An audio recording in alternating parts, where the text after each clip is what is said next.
Hello there, Callum Johns here, and welcome to the EU in Review, where I review the expanded universe as I read it. Now this one actually comes from a request from a comment by Tan Lee. I'm reviewing my first comic I'm going to do on YouTube, because I'm mostly novel person first. I'm going to review Dark Empire, which personally I only have issue 2, so I read the others digitally. Now, because I've done them digitally, I'm going to be putting up pictures in editing so that you can see the covers and the bits and pieces that I talk about. So I'm going to just go through the issues as I read them. So, I like how on page 8 at the start, it actually gives 3PO a use rather than just being there for the comedy. I know there's a bit of contention with this with one of my friends actually, was saying that the people in the Rebellion and the New Republic military should actually all speak basic. As for this, even in Dark Empire, this Celastan doesn't. He speaks Celastan. I forget if it's called Celastan, but I think it is. So 3PO translates there. And I think pretty much for the rest of the series he is comedy, but it does make him actually there for a purpose. As well as a couple of things later on which I didn't really note down, but he actually has purpose in the series.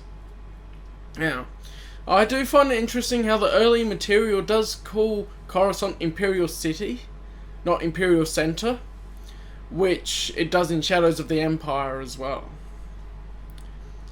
Now, Leia says it's the second time she's actually had to use the Falcon's cannons. From memory, she did in Shadows of the Empire, briefly.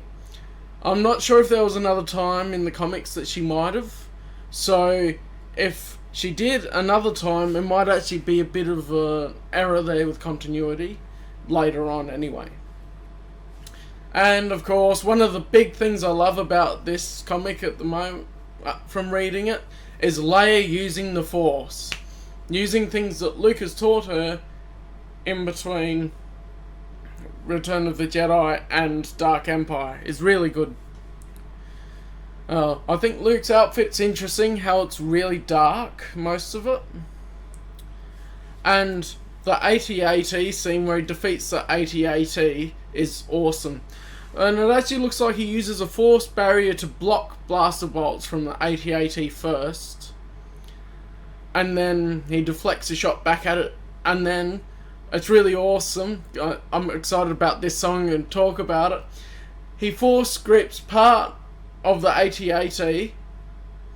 And it falls, it crumbles because the front half is destroyed. It falls. And about that shot too, there's a really awesome imagery with the art there. And I'll talk about the art more later. But while I'm on AT-ATs, I say it AT-AT, may as well get it out of the way, because I say AT-ST, AT-TE, so on and so forth, rather than AT-AT. I know some early commercials said AT-AT, but I prefer to say AT-AT because it fits with the rest of the vehicles in the military of Star Wars. Now, issue 2. So the narration I noticed calls them rebels. However, they should be the New Republic by then. No, it could be Imperial narration that's telling the story. Or just a thing of it's an early comic, people won't really be familiar with the New Republic, and so we're going to call them the Rebellion so we know who they are. There's also a little thing, and I actually looked it up. Admiral Akbar's home planet is said to be Calamari in Dark Empire. Now, we all know that that seems like a bit of a joke. But actually later on, it's called Mon Cala, and the main one I think of is Dak, which I think should be the main name for it, but it's not properly consistent. So it's just called whatever by whoever's saying it, I guess. And in the early times, they probably just thought, oh, calamari sounds good, let's have a bit of fun with that. I think the World Devastators are cool. I like the super weapons that suck up the resources and then create things. It's a really cool idea, I reckon. And, yeah. So, there's a part where Luke and R2 are sucked up by the Force Storm. That's an awesome artistic shot as well. But then they appear in a ship. It says they're Mandalorian wolves. I'm not sure how Mandalorian wolves are supposed to be different to other wolves. If they're made of Beskar, then they've got no hope of cutting through. But even then, they're in space, in a spaceship, so they don't want to cut through the doors and the walls there. So then they meet the Emperor, returned again. And there's a whole thing with cloning, so that's a matter of contention in Star Wars fans, is whether you think the Emperor cloning himself and going and inhabiting those bodies is actually a good idea. Well, I like to think of it is that some ideas don't sound great when you say them straight out, but they actually work really well when you read the story. And this is one of those, I think. So, it also has because it has Sidious saying, this was my main point here, my body has decayed again and again, and each time I've needed to take another. So with that, it actually seems to me like he was using clones even before Return of the Jedi, because of the dark side corruption and the immense power that he gathered. And Luke's turn, people might think it's bad that he actually turns to the dark side, but it actually really makes sense to me. I thought it might actually just come on quicker in the comic, but they actually build up to it a lot with wanting to learn the secrets of the dark side from within and trying to sabotage the Emperor's efforts. And of course, he ends up a bit lost amongst the dark side, which is what Yoda and Obi-Wan were trying to warn him about, which comes back to an awesome climax near the end of the series. Now on issue 3, the Rebellion captured 2 Death Stars. They captured 2 Star Destroyers at Endor, which is an interesting point.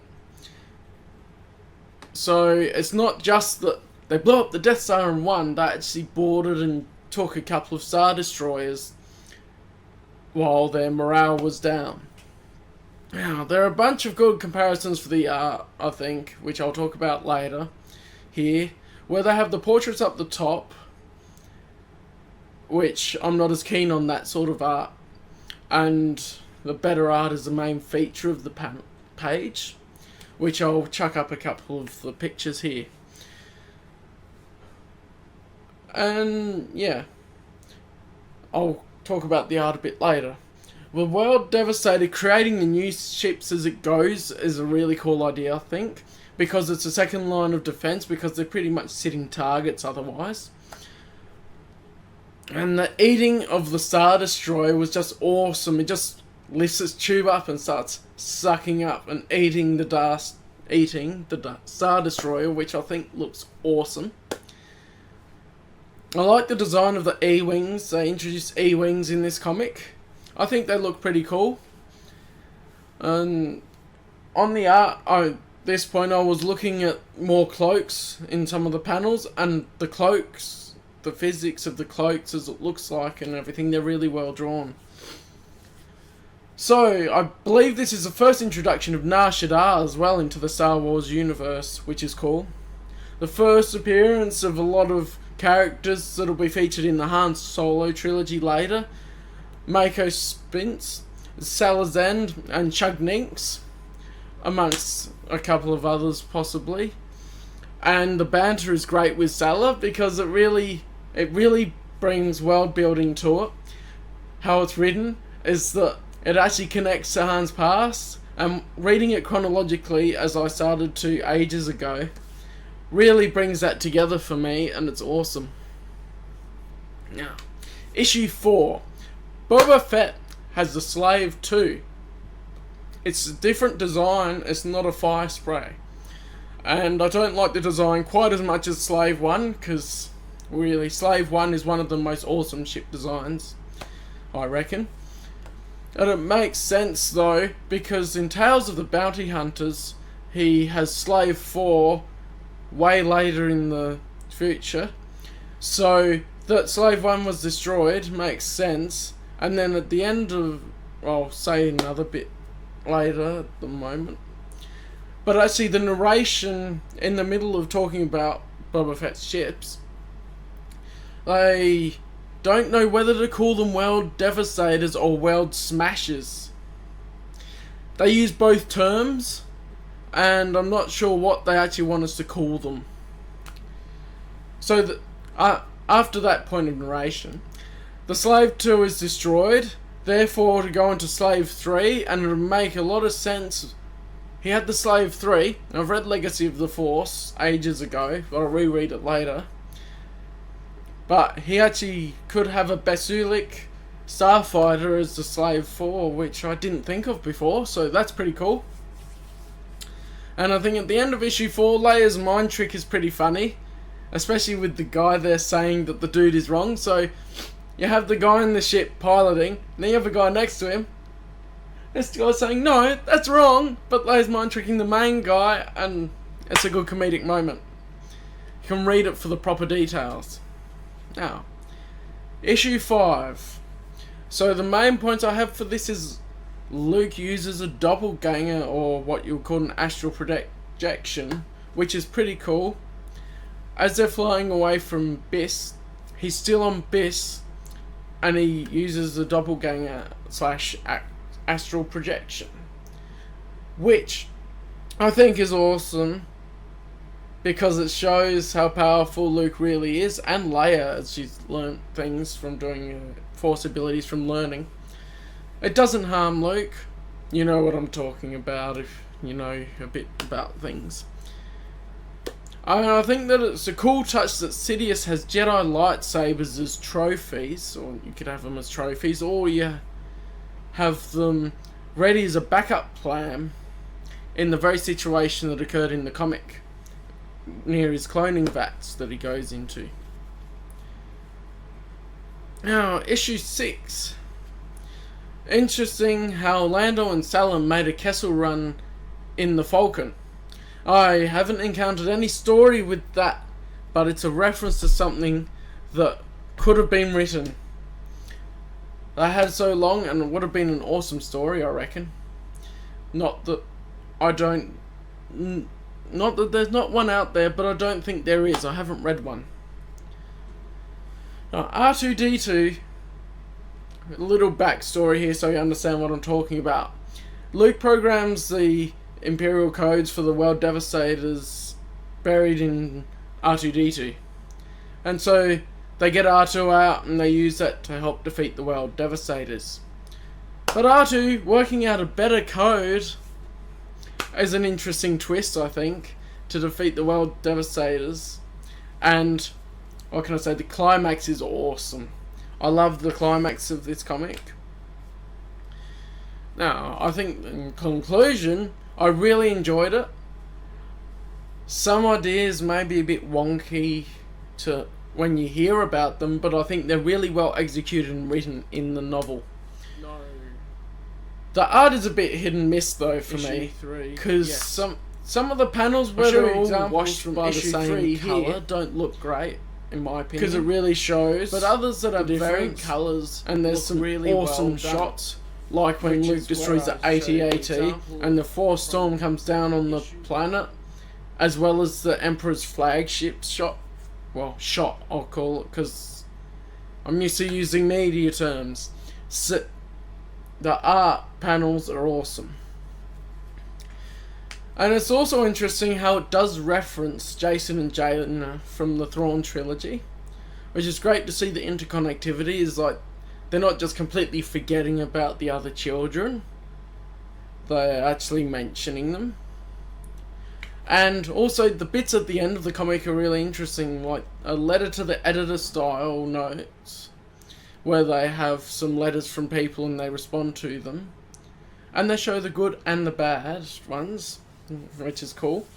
And also, it said in issue 6 at the end that it was Tom Veitch's, I think that's the right name. Well, then he actually came up with the idea to feature the summary sections, which I think are really cool to read at the end, because it gives that sort of good impact and summarize the comic. And it has, if you want to take a piece of information without the comic panel, it's good.